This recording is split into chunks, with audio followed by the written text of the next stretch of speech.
Mr. Antonopoulos, I know that what I'm going to ask you is a Herculean task, but I also know that this is your occupation. You are an expert on Bitcoin. So, somewhere out there is my dearest mother, and she's wondering, what is Bitcoin?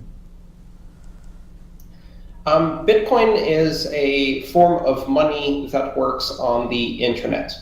It's money that is digital, that is not controlled or issued by any government or bank, that allows people to use it just like cash, only cash that you can email from one person to another almost instantaneously anywhere in the world.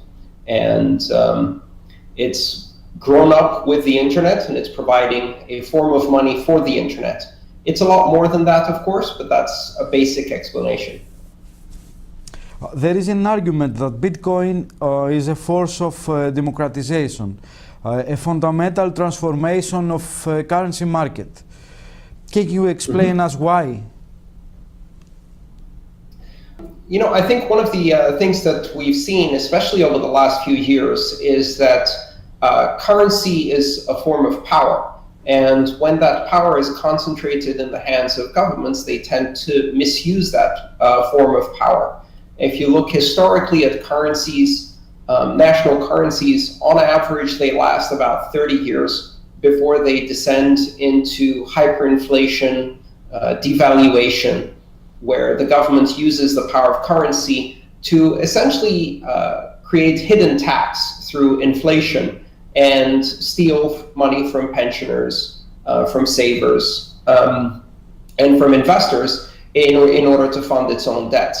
And so we've seen that happen again and again all around the world in multiple currencies. And in fact, you can count on one hand the number of currencies that have lasted more than 30 years without having that phenomenon occur.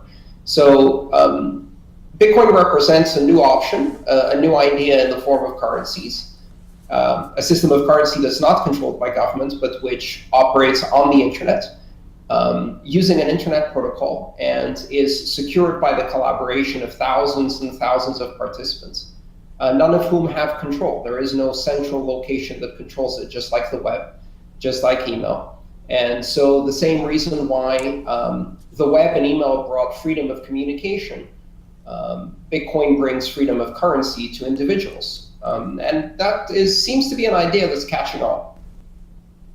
Do you believe that 2017 will be the year of the Bitcoin and cryptocurrencies?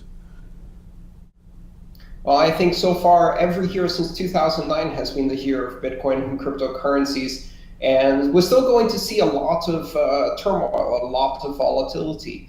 And I expect Bitcoin will probably move a lot this year, going up very quickly and possibly as well going down very quickly, and having a lot of fluctuations, because it is still a very small currency that is being used as a safe haven from economies that are very large. For example, the Chinese are using Bitcoin to escape currency controls and devaluation of their native currency.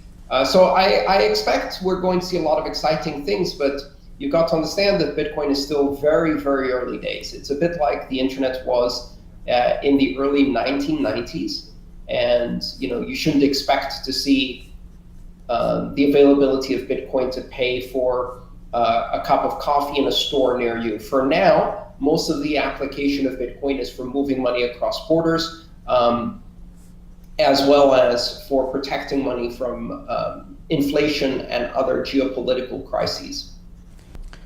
Many people believe that Bitcoin maybe is a Ponzi scheme, a financial bubble. Which is your answer to them? Well, in order to have a Ponzi scheme, generally speaking, you need a Mr. Ponzi, and you also need a scheme. Bitcoin has neither. There's no one who controls or directly benefits from Bitcoin's growth, other than the fact that people who have invested in Bitcoin have something to gain if it becomes popular. In that way, every currency benefits early adopters, and every technology we see has a similar path where early adopters gain the most. So the first people who are on the internet gained the most from the internet, we didn't consider that a Ponzi scheme just because early adopters gained the most from their adoption. Is it in a bubble? I think yes. I mean, we are seeing not just one bubble. This is the fifth bubble in Bitcoin. And part of the reason that Bitcoin exhibits these bubbles is because it is a small currency. It is global in nature. It is very open to trading. And so as a result, you have these emotional responses. So right now, people are very excited about the price moving up, and that's going to cause the price to move to levels that are not supportable. And then the price is going to retrench. And so we see these big swings where it goes up very quickly and then it goes down very quickly.